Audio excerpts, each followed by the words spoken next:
Fala galera, de volta aqui no canal do Lessa para trazer informações importantes para vocês sobre o jogo da próxima quinta-feira. Jogo não, né? A decisão contra o Corinthians na próxima quinta-feira, valendo vaga na final da Copa do Brasil. Uma decisão que já começa desde hoje, né? O primeiro dia de preparação para este confronto. O técnico Fernando Diniz terá até quarta-feira para definir o time titular, que realmente ainda é um mistério para a gente saber como esse meio de campo será formado. E eu vou falar um pouco mais sobre isso aqui neste vídeo, para acrescentar algumas informações que eu apurei aí desde o jogo do último sábado, para o desespero de muita gente.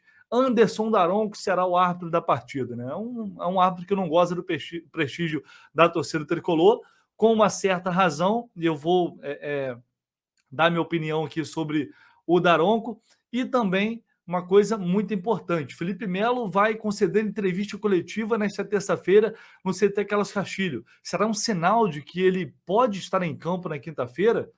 Porque normalmente isso faz um sentido. Obviamente não é uma regra. O jogador dá entrevista significa que ele vai jogar, mas normalmente é o que acontece. Vamos falar sobre isso aqui agora. Deixe seu like, coisa rápida, e é muito importante você ir ali, vai aqui embaixo, larga o dedo no like, é coisa simples e rápida. Você já ajuda o canal, já ajuda aqui este vídeo a alcançar mais tricolores. Se inscreva aqui no canal do Lessa se você não está inscrito. Venha fazer parte desses 35 mil inscritos aí. Vamos caminhar rumo à próxima meta agora do canal, que é de 40 mil inscritos. E eu conto com vocês que estão aqui diariamente e ajudando aí a aumentar o alcance aqui do canal do Lessa, beleza? Conto muito com vocês. Vou começar falando sobre arbitragem. Anderson Daronco será o árbitro do jogo da próxima quinta-feira. Será auxiliado pelo Rafael da Silva Alves e o Guilherme Dias Camilo, que são bons auxiliares já experientes. O árbitro de vídeo será o Rodrigo D'Alonso Ferreira, que também é um outro árbitro experiente. Cara, sobre Anderson Daronco, o retrospecto dele, pessoal: 31 jogos que ele já apitou do Flu, 10 vitórias, 10 empates e 11 derrotas. Assim, é bem equilibrado. Nesta temporada foram 5 partidas, se eu não me engano. 5 partidas. O primeiro foi contra o Santos. Eu lembro muito bem desse jogo, foi a estreia no Campeonato Brasileiro, e foi um jogo assim muito irritante do Daronco, picotando faltas. Tudo bem que teve um pênalti, possível pênalti não marcado para o Santos, mas assim, várias faltas que ele inverteu, pilhando o jogo. Eu saí de lá do Maracanã com muita raiva dessa arbitragem. Depois teve o Vila Nova, vitória do Fluminense por 2-0 fora de casa, Copa do Brasil. O jogo foi tranquilo. A vitória do Fluminense sobre o Fortaleza no primeiro jogo pelo Campeonato Brasileiro no Castelão, 1-0, aquele gol do Luiz Henrique. Esse jogo foi um jogo bem difícil. Fortaleza teve um gol do Moisés anulado numa falta que ele pegou em cima do Iago, se eu não me engano, né? Era jogada lá no campo de defesa, uma falta que aconteceu bem antes e que depois a jogada, a torcida do Fortaleza reclamou demais, a jogada aconteceu, seguiu, saiu o gol que foi anulado. E teve aquele impedimento do Cano também, que foi marcado, foi milimétrico ali, um lance bastante duvidoso. Então esse jogo foi bem complicado, mas assim, o Fluminense venceu essa partida. Teve um empate em 0-0 com o América Mineiro, que foi um jogo, não me lembro de nada muito polêmico em relação àquela partida, eu confesso, foi uma partida muito ruim do Fluminense. Eu não me lembro de nenhuma polêmica. Se alguém lembrar de alguma coisa aí, pode deixar aqui. E teve o clássico contra o Botafogo, que também o Fluminense venceu por 1-0. Foram os jogos do Daronco nesta temporada. Tem muita gente que reclama de daquela semifinal do Palmeiras, contra o Palmeiras em 2015, que ele tinha dado, acho que 4 minutos de acréscimo, e com 3 ele terminou. Fora lances duvidosos, o pênalti foi marcado para o Palmeiras. Enfim, eu acho que aquele jogo está muito na memória do torcedor, assim. Então há um ranço muito grande em relação ao Daronco. Mas até falei lá no Twitter, cara, eu ainda prefiro o Daronco do que Rafael Claus. Sinceramente. Se a gente for pegar aqui, ó, vou colocar aqui o retrospecto do Claus contra o Fluminense, só para vocês terem uma noção. São 28 jogos, dos 28 jogos foram 17 derrotas e 7 vitórias. Assim, é terrível. O Daronco tende a ser, o Rafael Claus é um árbitro muito caseiro para mim. O Daronco tende a, em alguns momentos, segurar o jogo. Então, quem sair na frente pode levar vantagem, porque ele tende a começar a picotar o jogo. É o árbitro que quer sempre meio que aparecer, quer sempre se impor. Então, é um árbitro que eu também não gosto. Tinha capacidade para ser, tem assim, a pompa de ser um dos melhores árbitros do país, um dos principais, que é de fato, né? Se você for pegar, é um dos principais árbitros hoje do futebol brasileiro. Mas o desempenho dele é muito aquém disso, é muito aquém dessa fama toda. É muito, muito. Então, assim, é isso. Eu sei que a maioria não gosta do Daronco, mas poderia ser pior, na minha opinião, tá? Vamos aguardar, ver o que vai acontecer na quinta-feira, que o Fluminense consiga fazer o seu papel e não depender de Daronco, porque se depender, meu amigo, aí estamos ferrados. A realidade é essa. Aí estamos realmente ferrados. Enfim, deixa aí o que vocês acham. Vou falar sobre Felipe Melo aqui agora e também sobre um reforço que o Diniz ganhou aí de última hora, uma opção, né, para esse jogo contra o Corinthians.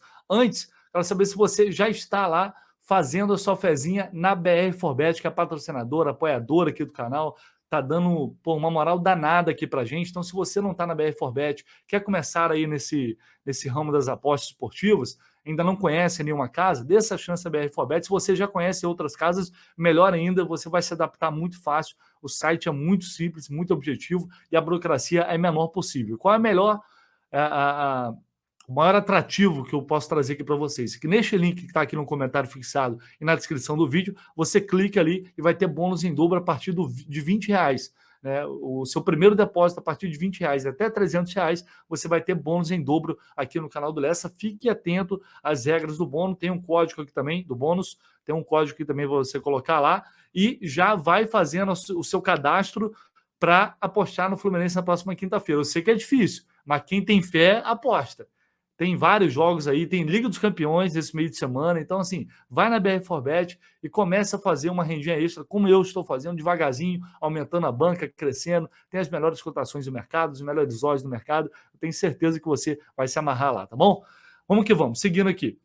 Eu vou falar sobre o Felipe Melo, galera. O Felipe Melo vai conceder entrevista coletiva. O Fluminense comunicou há pouco aos jornalistas que ele vai conceder entrevista coletiva nesta terça-feira no CT Carlos Castilho. Isso me causou um pouco de estranheza, porque o Felipe Melo não vem jogando muito pouco. É claro que ele é um dos líderes do elenco, evidente, todo mundo sabe disso, mas é um jogador que não vem atuando. Normalmente, em semana, em vésperas de jogos, assim, antivéspera, normalmente quem fala com a imprensa é o jogador que vai estar em campo na partida, né? Faz muito sentido isso. É uma coisa meio que já que está implantada, já é algo sacramentado já. Mas não é uma regra, já aconteceu em outras situações, um jogador que não ia ser titular, deu entrevista também, acontece, tá? Inclusive a apresentação do Alan até hoje não aconteceu, né? O Alan não falou com a imprensa, não falou com a torcida, assim, numa entrevista dessa maneira, até hoje. Mas o Felipe Melo foi escolhido, e será que é um sinal do Fernando Diniz de que ele pode começar o jogo? É uma oportunidade, é uma possibilidade que a gente não pode descartar. Por quê? Porque, assim, o Diniz testou o Natan contra o Atlético e testou o Iago contra o Fortaleza. E a verdade é que nenhum convenceu, né? Nenhum. O Iago, assim, muita gente falou que ele teve uma atuação pavorosa, horrorosa. Eu acho que ele fez um primeiro tempo ok, eu não acho que foi tão ruim, depois caiu muito no segundo tempo. Cometeu aquele erro de passe que gerou o gol. Mas a gente tem que lembrar que o Iago foi muito tempo sem começar o jogo, sem ser titular, né, gente? Desde dia 11 de junho. Então, se querendo ou não, eu acho que isso tem um peso. Não tem como ignorar isso. Só que, pelo que eu ouvi, conversei com algumas pessoas internamente, e assim, a avaliação da comissão técnica não foi tão positiva em nenhum desses jogos. Então, a verdade é que a briga está aberta ainda. A possibilidade de mudança existe. E a gente, levando em consideração aí que o segundo volante, a gente tem a briga pela posição de segundo volante da série do Nonato e não tem o André. A função do André é de primeiro volante. Então eu não descartaria completamente a entrada do Felipe Melo nesse jogo. Eu colocaria? Não, porque infelizmente não está dando para confiar no Felipe Melo ainda, pelas questões físicas e tal. A gente não sentiu firmeza ainda nele, desde que ele voltou de lesão. Ele teve atuações muito ruins. Então, para mim, num jogo como esse, seria muito preocupante, na minha visão. Eu não iria de Felipe Melo, mas eu não tenho como descartar. E aí, Martinelli, Natan e o próprio Iago brigariam por essa vaga, assim como brigaram para esse jogo diante do Fortaleza. Eu tendo a achar que o Natan não tem muita chance, pelo que vai ser o jogo, sinceramente. Eu arriscaria Iago, Martinelli, ou se o Felipe Melo entrar, com o Martinelli. Mas, enfim, o Diniz vai ter até quarta-feira para definir isso. As possibilidades existem. Eu acho que a disputa claramente está aberta. Quando o Diniz escalou o Iago contra o Fortaleza, para mim era certo que ele ia colocar, ou que ele estava decidido a colocar o Iago. Mas com esse desempenho que não foi tão bom, eu não sei se ele foi convencido de que, de fato, ele é a melhor opção. Então, será que o Felipe Melo está numa coletiva justamente num momento, antes de um jogo decisivo como esse, é um sinal de que ele pode jogar? Enfim, vamos ver, né? Isso já aconteceu em outras oportunidades, vamos ver o que acontece. E aí, falando nessa questão, nessa briga, tem o Alexander, que está voltando agora da Seleção Brasileira Sub-20. Ele foi titular no quadrangular, um torneio quadrangular que a seleção disputou, foi o único jogador do Fluminense convocado, é titular da Seleção Brasileira, mas ainda não estreou pelo profissional. Então, assim, é evidente que o Diniz não vai colocar o Alexander numa fogueira dessa de cara, não faz nem sentido fazer isso. Mas ele pode ser uma opção para o banco, pode ser um jogador que tem a chance de ser utilizado em algum momento, dependendo do confronto. Eu não acredito que ele tenha a chance de logo numa partida desse tamanho, entrar com Felipe Melo, com o Wellington, o próprio Wellington que está ali também, Iago, Martinelli, enfim. Não acredito que ele vai ter essa chance. Mas é um jogador que, enfim, é mais uma opção que o Diniz ganha, já vinha treinando com o elenco profissional já há muito tempo e está aguardando a oportunidade dele. Eu acho que o Alexander é um jogador muito mais para 2023, mas dependendo aí do que acontecer, do contexto, pode surgir essa chance para ele. Deixa aí os comentários o que vocês acham, qual a melhor formação para esse jogo, quem deve começar esse confronto, qual a melhor formatação desse meio de campo, o que vocês estão pensando, estão preocupados, o que vocês acham que vão acontecer, vamos trocar essa ideia aí, deixe seu comentário, o like no vídeo, não se esqueçam, muito importante, deixa o like aí e se inscreva para quem não é inscrito, beleza? Tamo junto. A gente volta com muito mais informação assim que tivermos aqui no canal do Lessa. Valeu, pessoal!